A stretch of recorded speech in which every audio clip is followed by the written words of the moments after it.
چند باتیں صرف میں بیان کروں گا صرف تبرک کے لیے، پھر جناب مولا مرتضیٰ کی بارگاہ میں تھوڑی سی حاضری پیش کریں گے، کیونکہ آپ کے یوم شہادت ہے، یوم وصال ہے۔ فرمایا الیہ یرد علم الساعہ،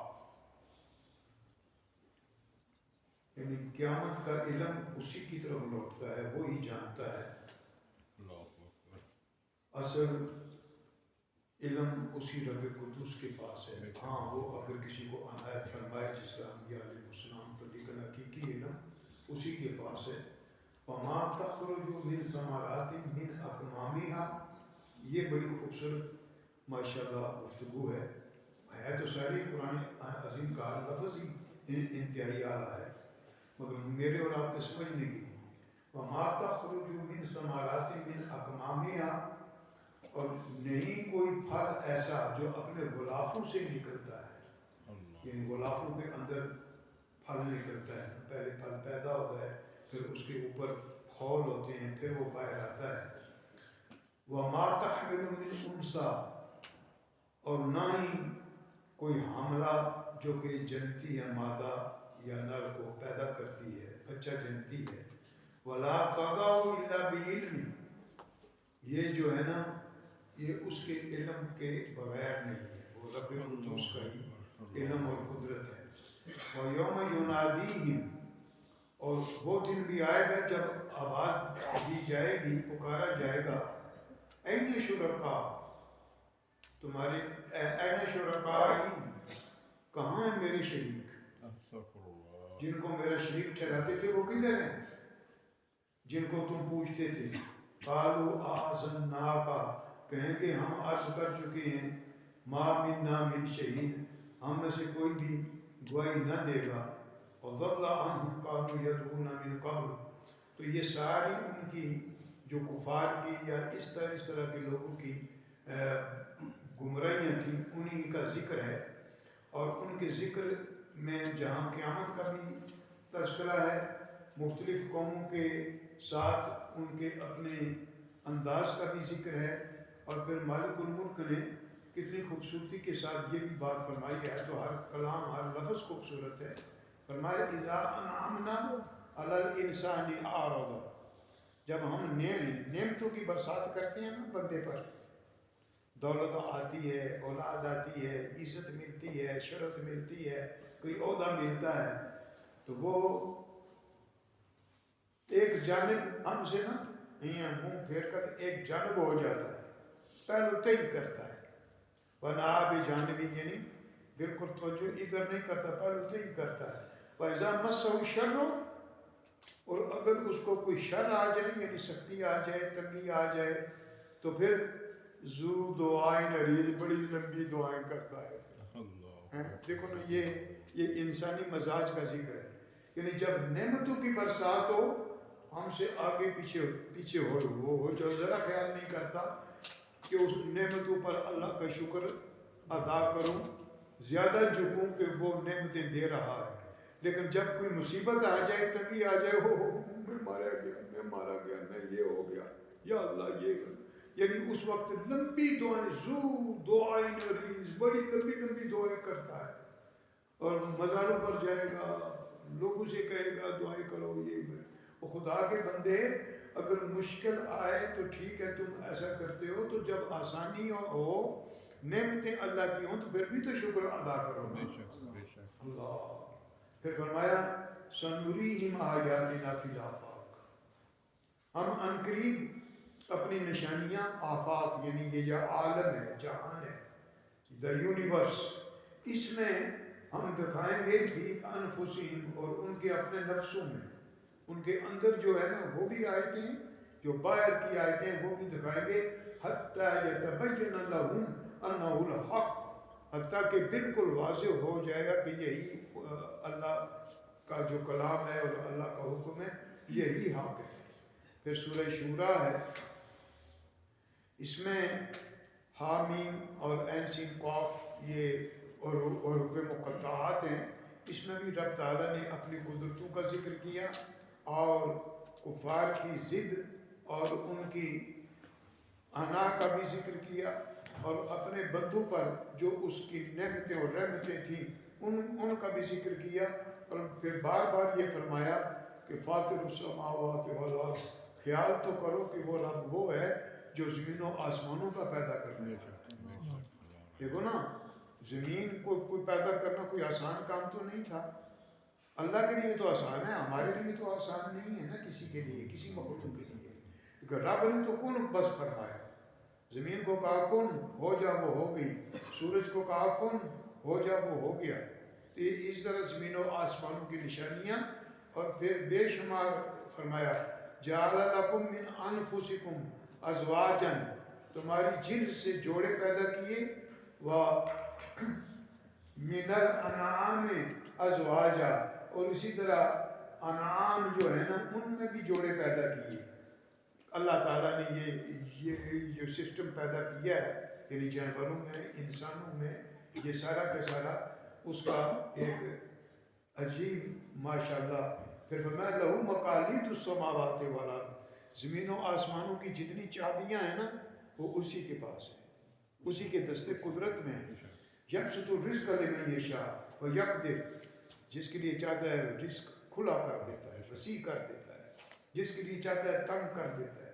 انہ بکل شیء علیم، اور یاد رکھو وہ ہر چیز کا جاننے والا ہے۔ اللہ کرے گا کہ کبھی انشاءاللہ ہم اسے آپ کے سامنے بڑی دل کرتا ہے وضاحت کے ساتھ کچھ چیزیں بیان کرنے کا، لیکن آپ کی ثقافت کا بھی خیال ہوتا ہے، وقت کا بھی خیال ہوتا ہے۔ اور یہ شورا کے بعد پھر اللہ کریم نے جہاں اور بڑی نعمتوں سے نوازا، وہاں اللہ کریم نے سورہ زخرف ہے، یہ بھی مالک الملک کی بے شمار نعمتیں ہیں اور بے شمار انداز ہیں کہ جن کا اس میں ذکر ہے، اور معنی یہ ہے کہ یہ سونے اور چاندی کے محلات بنا کر بیٹھے تھے۔ پہلے بادشاہوں میں ایسا ہوتا تھا نا، سیڑھیاں بھی چاندی کی، محلات بھی چاندی اور سونے کے بنا کر بیٹھے۔ تو اب یہ دیکھیں تو صحیح فرمایا وَلِبُيُوتِهِمْ أَبْوَابًا وَسُرُرًا عَلَيْهَا يَتَّكِئُونَ، اور ان کے، اور اس سے پہلے کہا تھا کہ سُقُفًا مِّن فِضَّةٍ وَمَعَارِجَ، یعنی ان کی چھتیں بھی چاندی کی اور معارج سیڑھیاں وغیرہ بھی، اور ان کے ابواب جو ہیں نا گھروں کے دروازے وہ بھی، اور یہ سونے اور چاندی کے، یہ انہوں نے اگر بنائے ہیں تو یہ ساری نعمتیں اگر اللہ تعالیٰ کی ہیں، لیکن یہ سب کچھ کیا ہے؟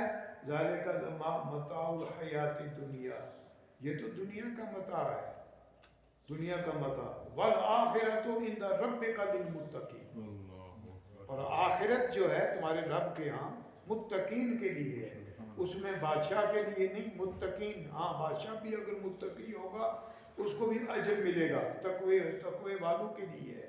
تو اس میں سورہ پاک میں یہ بیان فرمایا، اللہ نے اپنی حکمتوں کا بھی ذکر کیا۔ پھر سورہ دخان ہے، دخان جمعے کو کہتے ہیں، یہ بھی ایک ایسا نشانی رب قدوس نے اس میں بیان فرمائی۔ پھر جاسیہ ہے، تو یہ ساری کی ساری نعمتوں کا ذکر کیا، لیکن آئیے مختصر سا ذکر یہ کرتے ہیں کہ اللہ کریم نے جہاں یہ نعمتیں دی وہاں اپنے بندوں پر بھی انعام کیا ہے، اور وہ انعام آل بیت اطہار اور صحابہ کرام پر ہے، ازواج مطہرات پر ہے، پیارے محبوب خدا صلی اللہ علیہ وسلم کا قرب خاص۔ یہ قرب خاص جو ہے یہ انہی کی کا کرم ہے، جو جس کسی کو بھی کوئی شان ملی ہے سرکار کے صدقے میں، انہی شان والوں میں جناب حیدر کرار، جناب حیدر کرار کو حیدر کرار کہا گیا، اسی لیے کہ وہ جنگوں میں حیدر تھے، شیر جب بھی آتا تھا، کوئی آئے مقابلے میں، اور بچوں میں سب سے پہلے ابھی نوجوان بچے تھے، بالغ نہیں ہوئے تھے، سرکار کی بارگاہ میں سرکار نے پالا بھی اور کلمہ پڑھا، بلکہ یہاں تک ہے کہ وہ جب پیدا ہوئے نا تو اس وقت آنکھیں نہیں کھول رہے تھے، سرکار آئے جو تو آنکھیں کھول رہے، سرکار، یعنی مطلب یہ تھا کہ پہلی میری نگاہ چہرہ مصطفیٰ پر پڑی۔ تو یہ شان ہے ان کی. اللہ کے محبوب نے فرمایا من کنتم مولاؤ فہذا علی مولاؤ، جس کا میں مولا ہوں اس کا علی مولا ہے. ہر موقع پر انہوں نے بہادری بھی دکھائی، شجاعت بھی دکھائی، سر عالم کا ان بھی، اور آج بھی ولایت میں بھی اور علم میں بھی ان کا بہت بڑا مقام ہے. قرآن عظیم کی تفہیم میں بھی ان کا بہت بڑا مقام، اور باقی معاملات میں بھی فیضان مصطفیٰ علیہ السلام. اور یہ یاد رکھو مسلمان وہی ہے جو آل بیت کا بھی خیال رکھے اور صحابہ کرام کا بھی خیال رکھے. دونوں میں سے کسی کے ساتھ بھی بغض کرنے والا مومن نہیں رہتا. کسی ایک صحابی کے خلاف بھی معاذ اللہ کچھ بات کرنے والا مومن نہیں رہتا. یہ یاد رکھو صحابہ کرام کی بڑی شان ہے، کیونکہ کُلًّا وعد اللہ الحسنى، رب کا قرآن کہتا ہے، وہ قرآن پاک کو جھٹلا رہا ہے. لیکن شانیں ہوتی ہیں، جیسے صدیق اکبر کی شان ہے، فاروق اعظم کی شان ہے، اس طرح جناب حیدر کرار مولا مرتضیٰ کی شان ہے. اور جناب مرتضیٰ کی شانوں کا منکر خارجی ہے، اور باقی صحابہ کی شانوں کا منکر رافضی ہے. ہم نہ رافضی ہیں نہ خارجی ہیں. ہم نبی پاک کی نالین مقدسہ کا اتنا خیال کرنے والے ہیں. تو سیدہ خاتون جنت ہوں یا امہات المومنین، نبی پاک کی ازواج جتنی بھی ہیں وہ امہات المومنین ہیں. ہر ایک کی عزت ہمارا حق بنتا ہے، لازمی ہے. اس طرح آل بیت اطہار، حسنین کریمین، سیدہ خاتون جنت. اور یہ بھی یاد رکھو صرف سیدہ خاتون جنت یقیناً ان کا اونچا مقام ہے اپنی بہنوں میں بھی، سب میں، لیکن باقی بھی تو 3 بیٹیاں سرکار کی ہیں، ان کا بھی ذکر کیا کرو. اور جناب عثمان غنی کو ذوالنورین کیوں کہتے ہیں؟ 2 نور والا. یہ ان کی شان تھی کہ 2 نبی پاک کی بیٹیاں ان کے عقد میں آئیں. بہرحال یہ پھر کبھی. لیکن آج جناب حیدر کرار کی عظیم بارگاہ میں سلامی بھی پیش کرتے ہیں. اللہ کریم ان کے درجے اور بلند فرمائے اور ان کی روحانی برکتیں ہمیں عطا فرمائے. ہمارے عقیدے میں بھی، ہمارے عمل میں بھی ان کا نور آئے، کیونکہ وہی ایمان ہے. ان سے محبت ایمان ہے، ان سے بغض بے ایمانی ہے. اللہ کریم ہم سب پر فضل فرمائے. الحمدللہ رب العالمین والعاقبۃ للمتقین والصلاۃ والسلام علی رسولہ وآلہ واصحابہ اجمعین. اے مولا ہم پر فضل فرما. اس ماہ مکرم کے آخری عشرے میں جو آج یہ رات شروع، آج مغرب کے بعد شروع ہو گیا، اے مولا اس آخری عشرے میں ہم سب پر فضل فرما. اعتکاف بیٹھنے والوں پر بھی کرم کر، ہم پر بھی فضل فرما، ہماری اولادوں پر یا اللہ کرم فرما. صلی اللہ تعالی علی خیر خلق محمد وآلہ وصحبہ اجمعین.